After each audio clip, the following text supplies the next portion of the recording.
আমন্ত্রণ জানাচ্ছি ডিবিসি নিউজের বিশেষ আয়োজনে।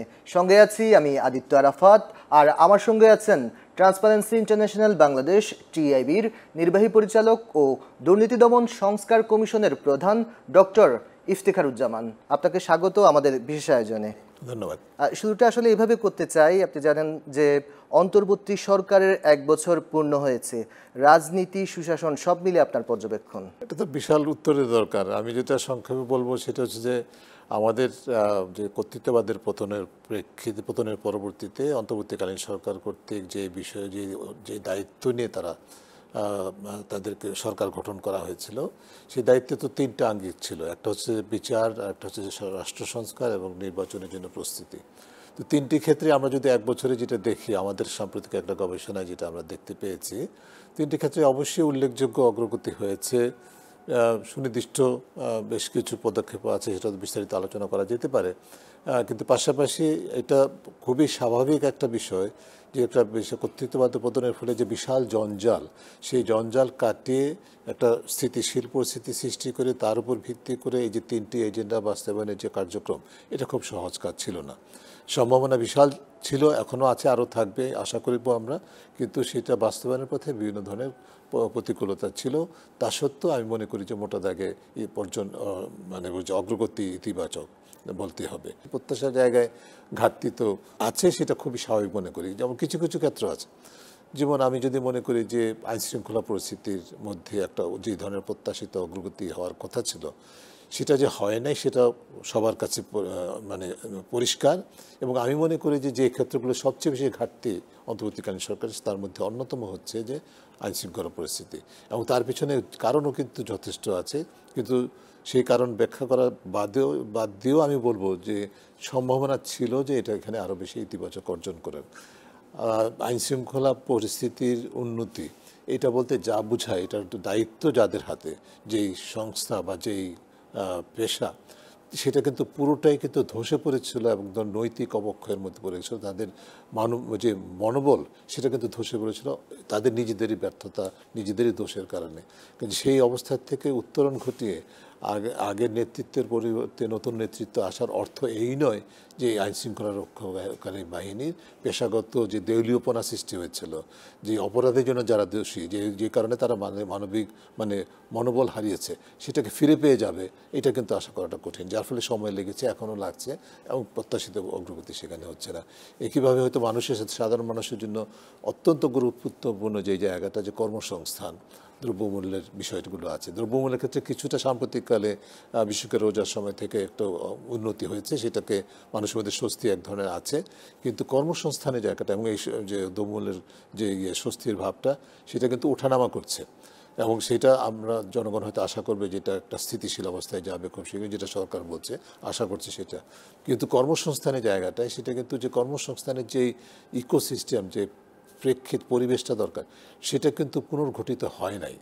হ্যাঁ, শিল্প বাণিজ্য ধসে পড়েছিল, যারা গার্মেন্টস সহ বেশ কিছু প্রতিষ্ঠান বন্ধ হয়ে গেছে, বেশ কিছু প্রতিষ্ঠান বন্ধ হয়ে গেছে। সে বন্ধ হওয়ার পিছনে এক ধরনের বলবো যে মূল জায়গাটা ছিল, কারণটা ছিল, সেটা হচ্ছে যে এগুলোর যে বেশিরভাগ ক্ষেত্রে যেগুলোর মালিকানা কর্তৃত্ববাদের দোসরদের হাতে ছিল, সেগুলো তো বন্ধ হওয়া, ধসে পড়াটা খুবই স্বাভাবিক, সেটাই হয়েছে।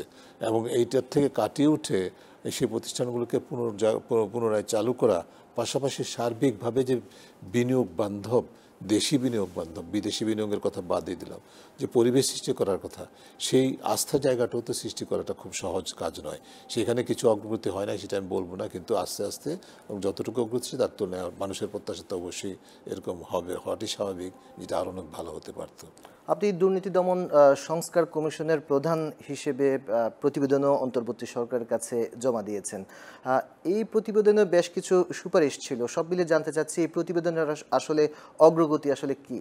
অগ্রগতির 2টা দিক আমি বলবো। একটা হচ্ছে যে আমাদের যেই সংস্কার প্রস্তাবনাগুলো নিয়ে রাজনৈতিক দলগুলোর সাথে আলোচনা সম্পন্ন হয়েছে, আলোচনা সম্পন্ন হয়েছে, এখন একটা জাতীয় সনদ প্রণয়ন প্রক্রিয়ার মধ্যে আছে, আমরা শেষ পর্যায়ে। সেখানে সুখের আশাবাদের খবর হচ্ছে যে প্রায় সবগুলো দল প্রায় 100% প্রস্তাবনার সাথে ঐকমত্য প্রকাশ করেছে। যদিও কোনো ক্ষেত্রে দেখা গেল যে কোনো দলের বা তাদের জোটের নোট অফ ডিসেন্ট আছে। তো সেইটা থাকা সত্ত্বেও আমরা কিন্তু মনে করে নিচ্ছি আমাদের দুদক সংস্কার কমিশনের প্রস্তাবনার বেশিরভাগই কিন্তু ঐকমত্য হয়েছে। যদিও যেগুলোতে নোট অফ ডিসেন্ট আছে সেগুলোর ভাগ্য কী হবে সেটা আমরা জানি না। যেমন দুদকের সাংবিধানিক স্বীকৃতি দিতে হবে, এই ক্ষেত্রে নোট অফ ডিসেন্ট আছে। এখন যেই দল নোট অফ ডিসেন্ট দিয়েছে তারা সাংবিধানিক স্বীকৃতি বিরুদ্ধে নোট অফ ডিসেন্ট প্রস্তাবের সম্পর্কে নোট অফ ডিসেন্ট দিচ্ছে, তারা যদি নির্বাচিত ক্ষমতায় যান, যেটির সম্ভাবনা আছে, সেই ক্ষেত্রে এইটার ভাগ্য কী হবে সেটা কিন্তু পরিষ্কার না।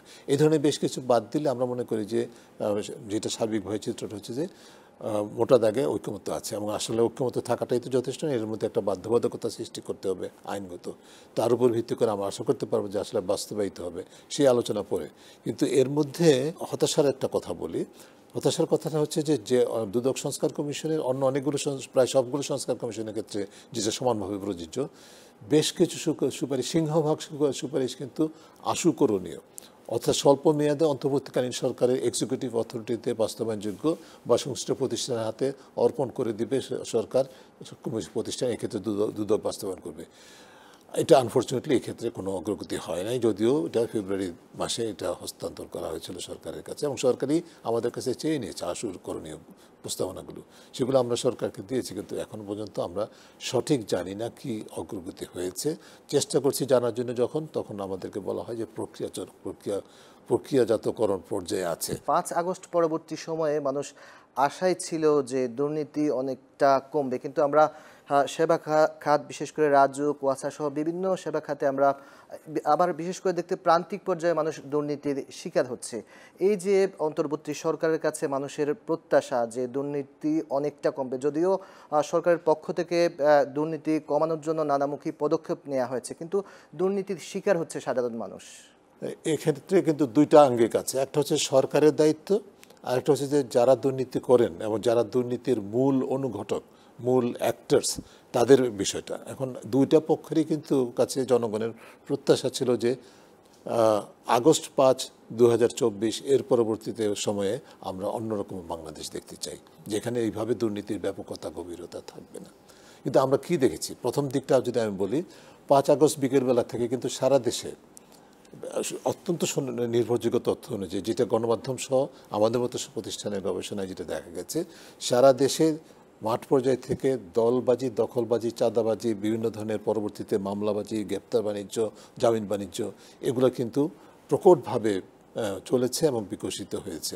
এবং সেখানে কারা জড়িত ছিল? আমাদের মূল ধারার রাজনৈতিক শক্তিগুলো জড়িত ছিল একেবারে 5 আগস্ট থেকেই। এটা একটা জিনিস। পরবর্তীতে যখন নতুন রাজনৈতিক দল আসলো, তারাও কিন্তু একই ধারার মধ্যে তাদেরকে নিজেদেরকে আত্মসমর্পণ করলো। কাজে এই বিষয়টা এক ধরনের সংস্কৃতিতে রূপান্তর, অর্থাৎ আমাদের রাজনৈতিক শক্তি বা রাজনৈতিক দলগুলো আমাদের বৈষম্যবিরোধী আন্দোলনের যে মূল চেতনা, সেটা থেকে কোনো শিক্ষা গ্রহণ করেছে কিনা সেটা নিয়ে আমার বড় প্রশ্ন আছে, যে কারণে আপনি যে চিত্রটা বলছেন সেটা বিরাজমান। অন্যদিক থেকে সরকারের দিক থেকেও কিন্তু বেশ কিছু অবশ্যই অঙ্গীকার তো অবশ্যই না থাকলে কিন্তু দুদক সংস্কার কমিশন সরকার করতো না। কাজে দুর্নীতি বিরোধী সরকারের অবস্থান তো পরিষ্কার হওয়ার কথা, কিন্তু সরকারেরও অনেক কোনো সিদ্ধান্ত, সরকার কোনো উপদেষ্টার কার্যালয়ের যারা এপিএস, তাদের বিরুদ্ধে অভিযোগ এবং বেশ কিছু তথ্য প্রকাশিত হয়েছে, বেরিয়ে আসছে, যার মধ্যে সরকারের অভ্যন্তরে কিন্তু দুর্নীতির অভিযোগ আছে, যেটা অতি সম্প্রতি একজন প্রাক্তন সরকারি কর্মকর্তা বলেছেন, যদিও সেটা অনেকটা রাজনৈতিক স্টানবাজির মধ্যে একটা স্টেটমেন্ট। কিন্তু কোনো ক্ষেত্রে সরকারের এক্ষেত্রে দুর্নীতি নিয়ন্ত্রণে যথাযথ পদক্ষেপ গ্রহণের ব্যর্থতার দৃষ্টান্ত কিন্তু বিরল নয়। একটা বিষয় যেমন পরিষ্কারভাবে বলতে পারি, অন্তর্বর্তীকালীন সরকার দায়িত্ব নেওয়ার পর প্রধান উপদেষ্টা তারা জাতির প্রতি প্রথম ভাষণে কিন্তু বলেছিলেন যে তিনি এবং তার উপদেষ্টা পরিষদের সদস্যরা সকলে তাদের সম্পদের বিবরণী প্রকাশ করবেন, জমা দিবেন, প্রকাশ করবেন। সেটা পরবর্তীতে গ্যাজেট হিসেবে প্রকাশিত হয়েছিল, অর্থাৎ এটা আইনগত ভিত্তি পেয়ে গেছিল। কোথায় সেটা? ওটা কিন্তু এখনো দৃষ্টান্ত সেটা হয়নি। এটা কিন্তু এক ধরনের নেতিবাচক দৃষ্টান্ত। এটার পেছনে কি কাজ করেছে, কোন বিবেচনায়, সেটা হয়নি।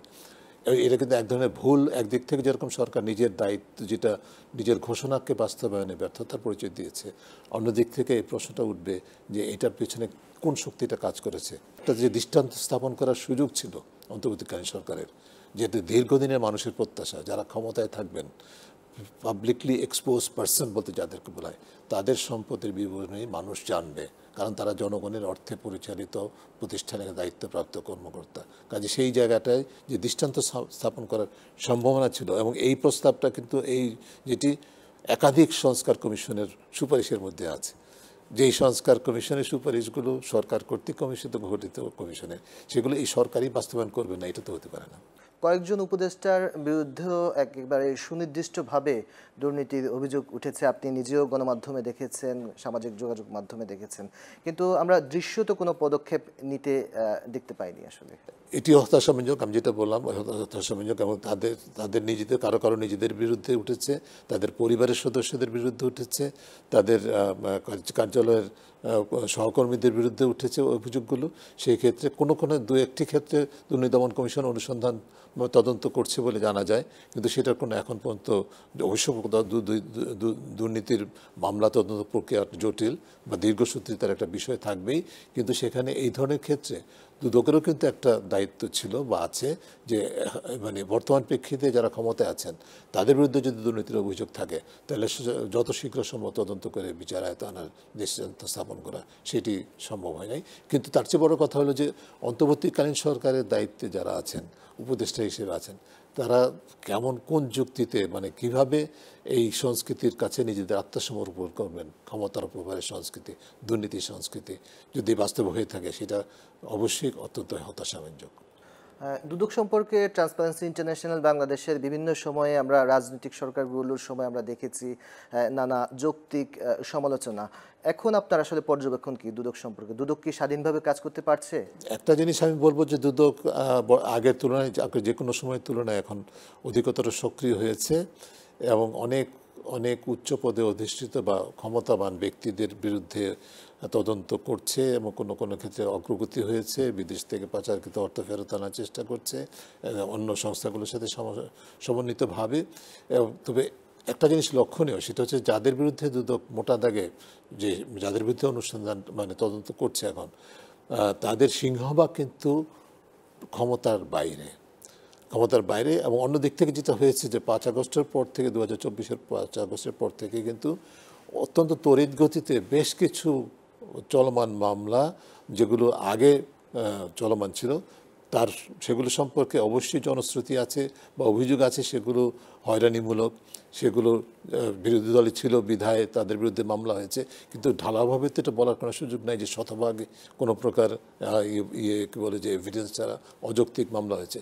সেগুলো যেভাবে তড়িৎ গতিতে সম্পন্ন করা হয়েছে বা ক্লোজ করা হয়েছে, যে সুরাহা করা হয়েছে বা দায় মুক্তি দেওয়া হয়েছে, সেটাও কিন্তু এক ধরনের প্রশ্ন উদ্রেক করেছে। অর্থাৎ যে প্রশ্নটা এখন খুব পরিষ্কারভাবে আসছে, দুদক কি ঠিক আগের চর্চাটাই অব্যাহত রাখছে? অর্থাৎ যারা ক্ষমতায় থাকবেন বা ক্ষমতায় যাবেন বলে মোটামুটি ধারণা করা যায়, তাদেরকে হাত দেওয়া যাবে না। যারা ক্ষমতায় নেই, যারা ক্ষমতা থেকে পতিত হয়েছেন, তাদের ক্ষেত্রেই দুদক পদক্ষেপ গ্রহণ করবে। এই প্রশ্নটা কিন্তু খুব পরিষ্কারভাবে জনগণের সামনে উঠে আসছে বলে আমি মনে করছি।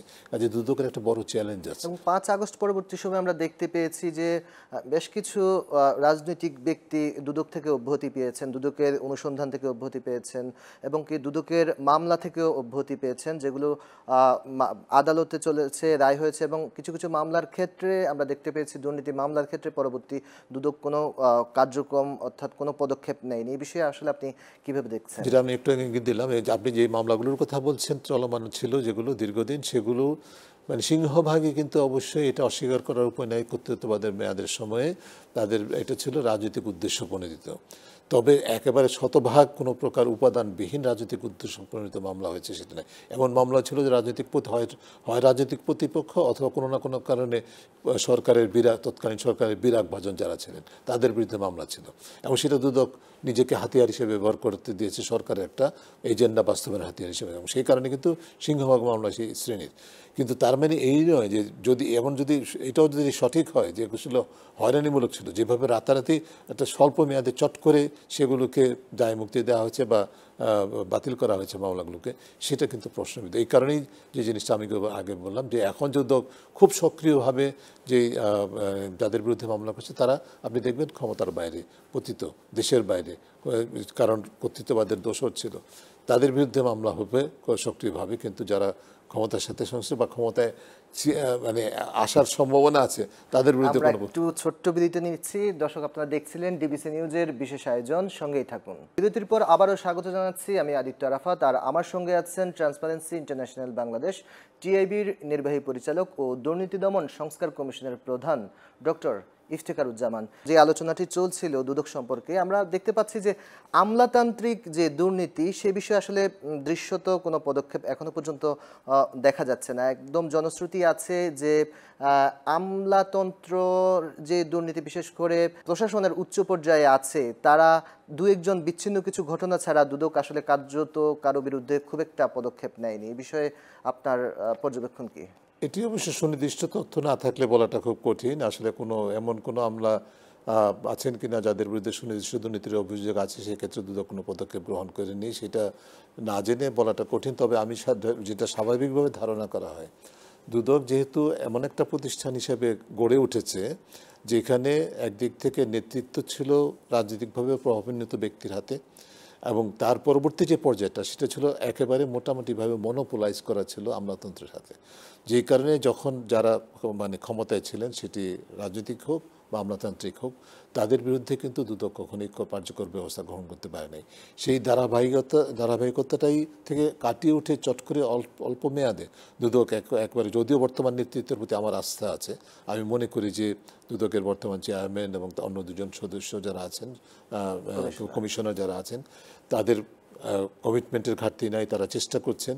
কিন্তু সেই ক্ষেত্রে তা সত্ত্বেও ওই যে ইমেজটা ক্রিয়েট হয়ে গেছে যে এটা আসলে আমলাতন্ত্র যারা একাংশ যারা দুর্নীতির দায়ে অভিযুক্ত তাদেরকে সুরক্ষা দেওয়ার প্রতিষ্ঠান, তার পেছনে কিন্তু অনেক যুক্তি আর কারণ আছে।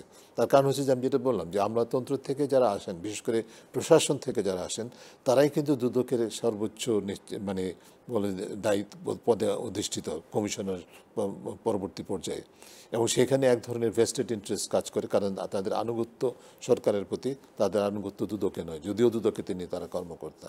সেই কারণে এক ধরনের একটা যে নিজেদের কোটারিকে সমর্থন করার মতো একটা পরিবেশ ধারাবাহিকভাবে সৃষ্টি হয়েছে, সেটারই প্রতিফলন এখানে ঘটে থাকতে পারে বা আমি বলছি। তবে আমি মনে করি যে আমাদের এই আপনি আগে যে আলোচনাটা আমরা করলাম, দুদক সংস্কার কমিশনে যে প্রস্তাবনাগুলো ছিল, তার মধ্যে অন্যতম যেই প্রস্তাবনা একটি ক্ষেত্র হচ্ছে যে দুদককে আমলাতন্ত্রের নিয়ন্ত্রণের থেকে মুক্ত করতে হবে। সেই কারণে আমরা যেটা প্রস্তাবনা, দুদক কোনো আমলাতন্ত্র কেউ আসতে পারবে না সেটা আমরা বলছি না, সর্বোচ্চ 10% আসবে, সেটা হচ্ছে যে সুনির্দিষ্ট মানদণ্ডের উপর নির্ভর করে। এর বাইরে যে পদগুলো, সেগুলো উন্মুক্ত প্রতিযোগিতার মাধ্যমে এবং অভ্যন্তরীণ দুদকের নিজস্ব কর্মকর্তাদেরকে পদোন্নতির মাধ্যমে করতে হবে, যাতে করে এই যে আমলাতন্ত্রের যে নিয়ন্ত্রণটা, আমলাতন্ত্রের হাতে যে জিম্মি দশাটা, তার থেকে দুদকের মানে উত্তরণ ঘটানো সম্ভব হতে পারে।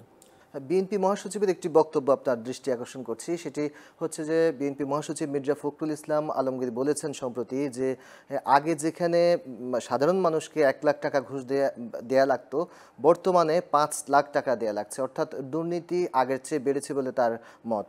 আপনার আসলে এই বিষয়ে বক্তব্য কি? মানে ঠিক যে পরিসংখ্যানটা তিনি দিয়েছেন সেটা সম্পর্কে নিশ্চয়ই তার হাতে তথ্য আছে, ওইটা নিয়ে আমি মন্তব্য করব না। তবে আমি যেটা আগে বলেছি, দুর্নীতির ব্যাপকতা, গভীরতা অব্যাহত আছে, এবং যেটা হয় সবসময় কিন্তু গতবারের তুলনায় এইবারের হারটা বেশি হবে, এটি স্বাভাবিক। এর মধ্যে মুদ্রাস্ফীতি আছে, দুর্লভ দ্রব্যমূল্য আছে, এবং যেহেতু এক ধরনের যারা দুর্নীতি করেন, ঘুষ আদায় করেন, অবৈধ লেনদেন করেন, তাদের মধ্যে এক ধরনের মানসিক চাপ অন্তত আছে যে এখন তো অন্তর্বর্তীকালীন সরকার, এখন তো রাষ্ট্র সংস্কারের এজেন্ডা প্রাপ্ত সরকার, এখানে দুর্নীতি করলে ধরা পড়লে শাস্তি পেতে হবে। সেই বিবেচনা থেকে কিন্তু ওদের জন্য রিস্কটা, ঝুঁকিটা বেশি, সেই কারণে তাদের প্রিমিয়ামটাও বেশি, তারা আদায় করছে, একটু বেশি আদায় করছে। কাজেই মির্জা ফখরুল ইসলামের যে মূল বক্তব্য, সেটাকে অস্বীকার করার কিন্তু কোনো উপায় নেই, হারটা কিন্তু বেড়েছে। তবে একটা জিনিস মনে রাখতে হবে যে এই যে বেড়েছে, এটা শুধুমাত্র যে মানে সেবা খাতে দুর্নীতি বা সেবা নিতে গিয়ে মানুষের লেনদেনের বিষয়টা, অবৈধ লেনদেনের বিষয়, সেটার মধ্যে না, পুরো প্রেক্ষিতে আমাদেরকে বুঝতে হবে।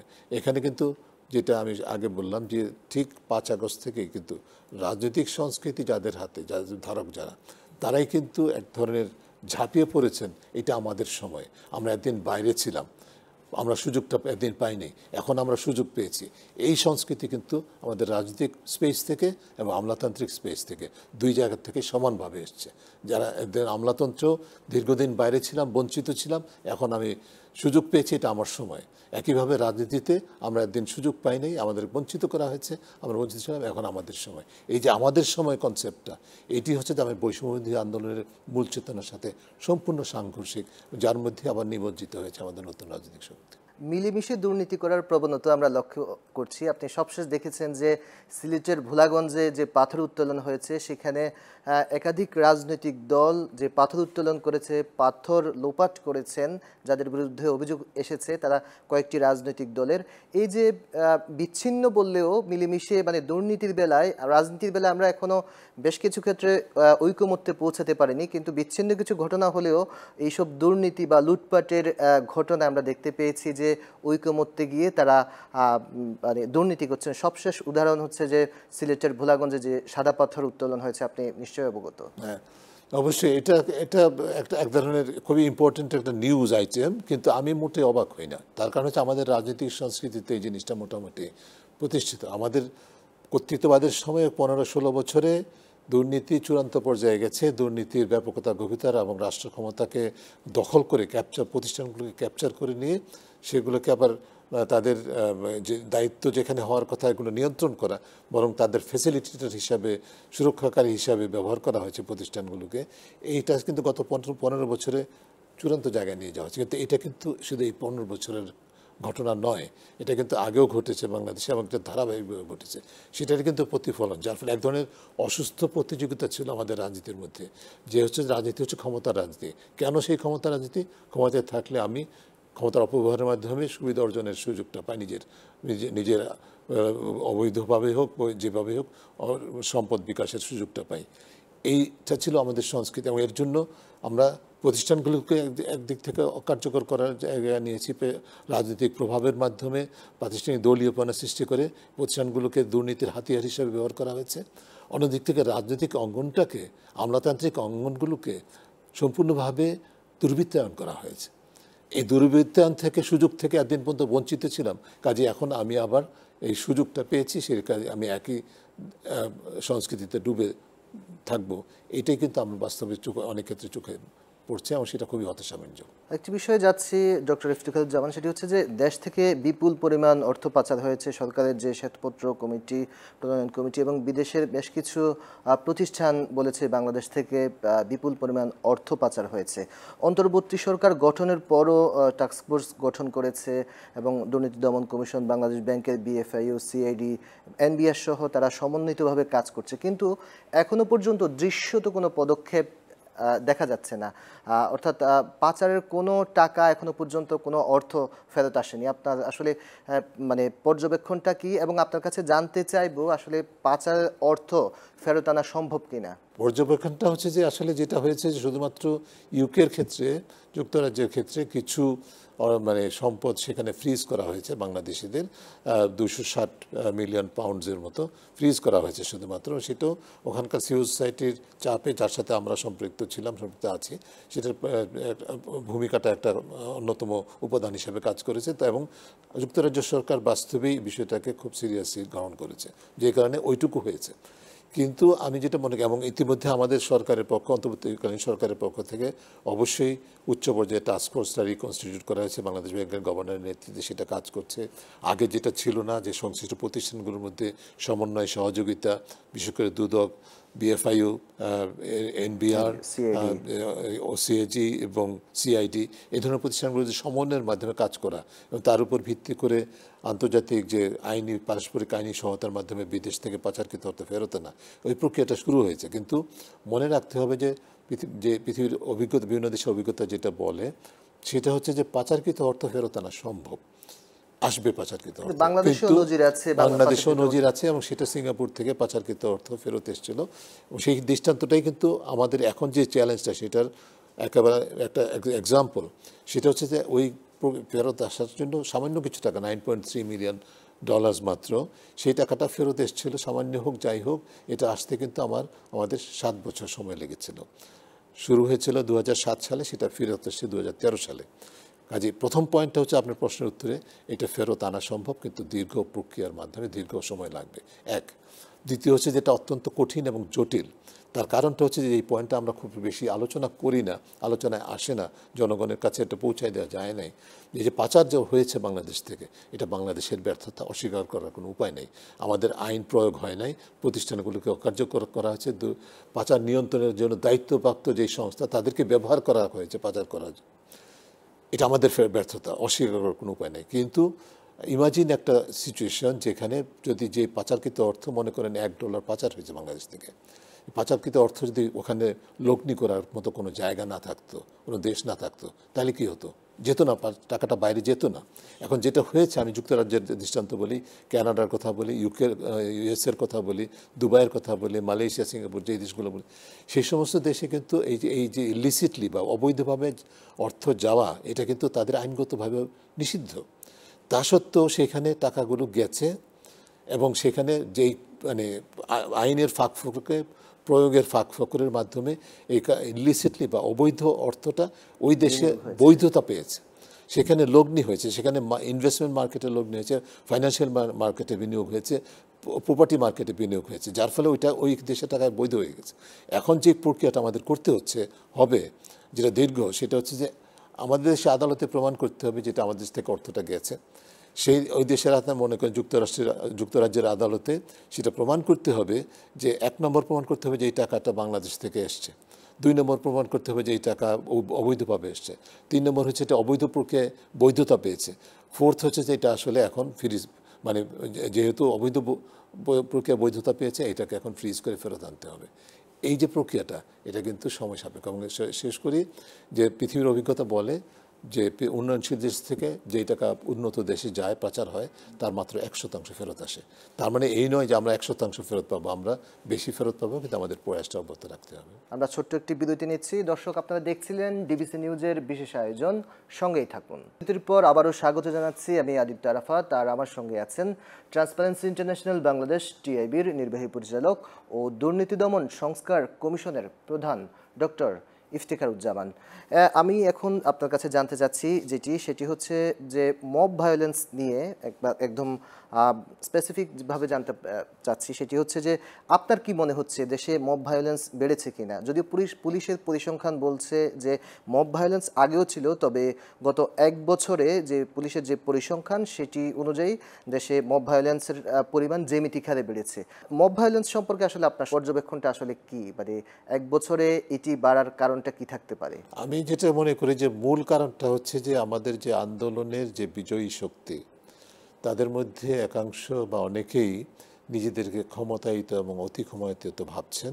এদের মধ্যে থেকে একটা শক্তি যেটা অতি ক্ষমতায়িত, তারা কিন্তু ওই যে আগে যেটা বললাম, যে কথাটা বলেছিলাম যে দলবাজি, দখলবাজি, চাঁদাবাজি, এবং এই যে চাঁদাবাজির সংস্কৃতিটা, সেখানে তারা কিন্তু নিজেদেরকে ক্ষমতায়িত হিসাবে অবস্থান থেকে এই সুযোগটা নেওয়ার চেষ্টা করেছে, যার ফলে এরা চাঁদাবাজি থেকে শুরু করে গ্রেপ্তার বাণিজ্য, মামলা বাণিজ্য ইত্যাদির মধ্যে, বিভিন্ন সহিংসতার মধ্যে জড়িয়ে পড়েছে। এটা সাংগঠনিক মানে সামষ্টিক একটা রূপ নিয়েছে, যে কারণে এটাকে মব ভায়োলেন্স বলে যেভাবে বলা হচ্ছে। অন্যদিক থেকে আরেকটা শক্তি আছে যেটার মধ্যে যারা এগেইন অতি ক্ষমতায়িত, কিন্তু তারা দলীয় আদর্শের দিক থেকে, যেমন সেটা এই ধর্মভিত্তিক প্রতিষ্ঠানই হোক, দলই হোক বা সংগঠনই হোক, তাদের মধ্যে কিন্তু এক ধরনের এটা হচ্ছে আমাদের সময় আমরা দীর্ঘদিন বঞ্চিত ছিলাম, আমাদেরকে এখন আমাদের যে ইনডক্ট্রিনেশন, আমাদের যে চাহিদা, সেগুলোকে আমাদের পদ্ধতিতে অতি দ্রুত আমাদের চাহিদা মতো বাস্তবায়ন করতে হবে। এই 3টা শক্তির 3 ধরনের ম্যানিফেস্টেশনের কারণে আমরা মনে করি যে এখানে মব ভায়োলেন্স বলি বা যেভাবে বলি যে সহিংসতাটা বেড়েছে, এবং এর মধ্যে যুক্ত হয়েছে অবশ্যই আইন প্রকারী সংস্থার দুর্বলতা, এবং অনেক ক্ষেত্রে সরকারের সিদ্ধান্তহীনতা। যেমন আপনি যখন নারী কমিশনের প্রতিবেদন নিয়ে যে ধরনের ভায়োলেন্ট রিয়াকশন হলো, কমিশন বাতিল করতে হবে, প্রতিবেদন বাতিল করতে হবে, সেই সময় কিন্তু সরকার সম্পূর্ণ নীরব থেকেছে, একটিমাত্র মন্তব্য ছাড়া, যে কমিশনের প্রতিবেদন সরকারের প্রতিবেদন নয়। এটা কিন্তু এই ধরনের শক্তিগুলোকে উৎসাহিত করেছে।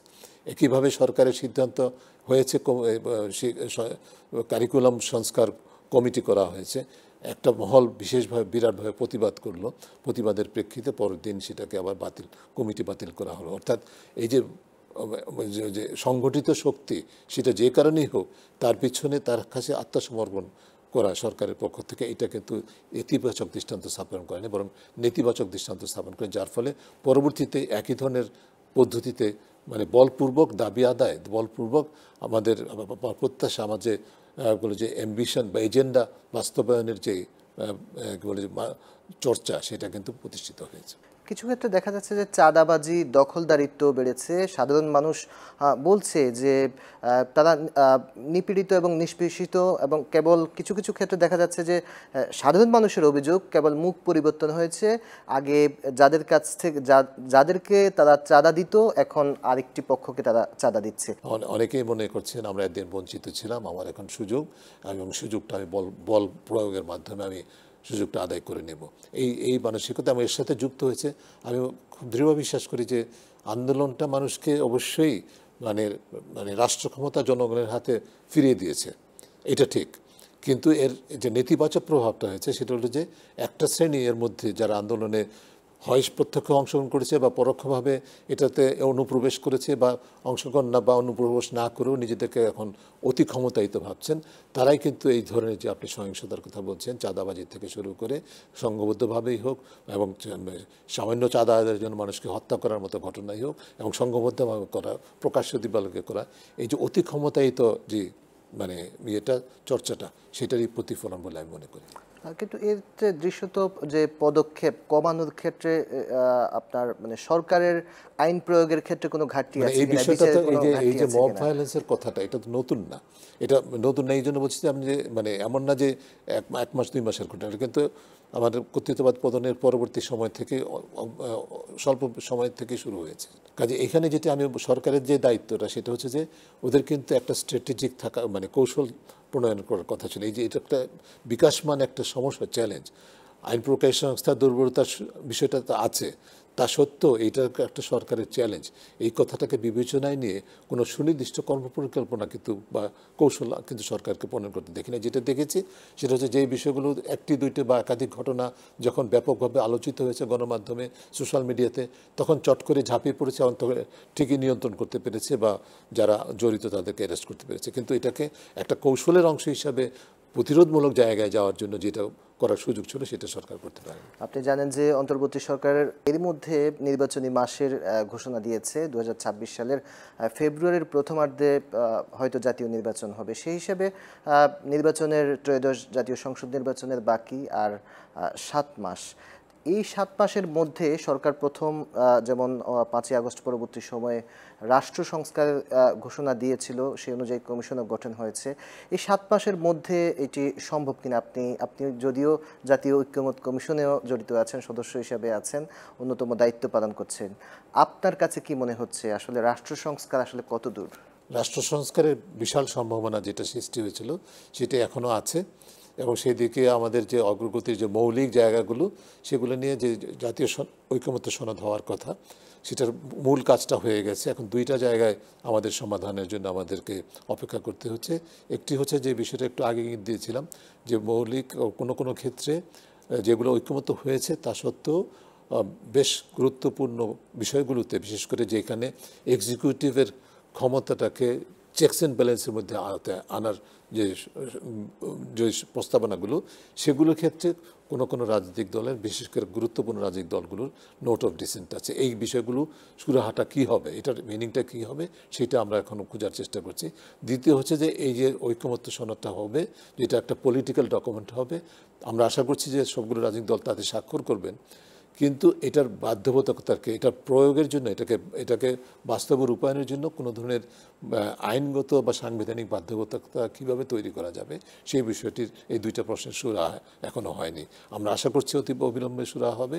যদি হয় তাহলে অবশ্যই, যদি আমরা একটা অন্ততপক্ষে যেটা ঐকমত্য হবে সেগুলোর জন্য মানে প্রতিপালন করা, সবগুলো রাজনৈতিক দল যারা ক্ষমতায় থাকবে তাদের, বিরোধী দলে থাকবে, সংসদে থাকবে তাদের, সংসদের বাইরে থাকবে যারা, সকলের জন্য এক ধরনের বাধ্যবাধকতা তৈরি হবে। এই জায়গায় যদি যাওয়া যায় তাহলে অবশ্যই যে সম্ভাবনাটা নিয়ে আমরা আমাদের নতুন বাংলাদেশ, সেটা অবশ্যই বাস্তবায়নের জন্য আমরা যেতে পারবো।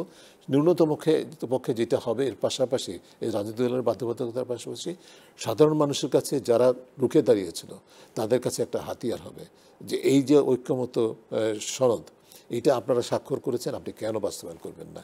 এই চ্যালেঞ্জ করার একটা সুযোগ তৈরি হবে, যার মাধ্যমে আমরা আশা করি যে হয়তো আশা করি নতুন বাংলাদেশ দেখতে পাবো। ডক্টর ইফতেখারুজ্জামান, আমাদেরকে সময় দেওয়ার জন্য আপনাকে অসংখ্য ধন্যবাদ। ধন্যবাদ আপনাদের। দর্শক, আজকের মতো বিদায় নিচ্ছি ডিবিসি নিউজের বিশেষ এই আয়োজন থেকে। থাকুন ডিবিসি নিউজের সঙ্গে।